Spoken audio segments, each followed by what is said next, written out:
আপনার বাড়ির বাস্তু আপনার জীবনে ফিনান্সিয়াল ডেভেলপমেন্ট বা গেন এনহান্সমেন্ট করতে অনেক বেশি ভূমিকা পালন করে।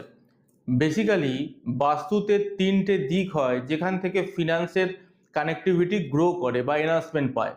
ফার্স্ট অফ অল হচ্ছে নর্থ। নর্থ ডিনোট করে আপনার অপরচুনিটিকে, আপনি কি অপরচুনিটি গ্র্যাব করবেন সেটা ডিনোট করে নর্থ।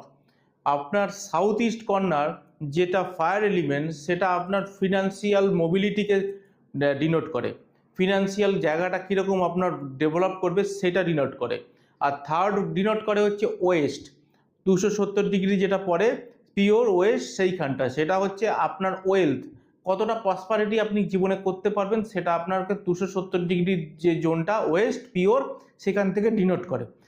তো বেসিক্যালি আপনারা বাড়ির যদি এই তিনটে জায়গার মধ্যে কোনো ইমব্যালেন্স পেয়ে যান বা ইমব্যালেন্স হয়ে যায়, তাহলে আপনার ফিনান্সিয়াল ডেভেলপমেন্ট আপনি যতই চেষ্টা করুন হবে না।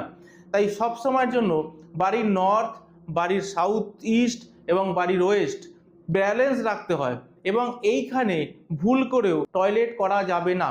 সাউথ ইস্ট কোণ টয়লেট করা যাবে না, নর্থে টয়লেট করা যাবে না, পিওর ওয়েস্টে টয়লেট করা যাবে না। এগুলো দেখুন বাস্তুতে ঠিক আছে।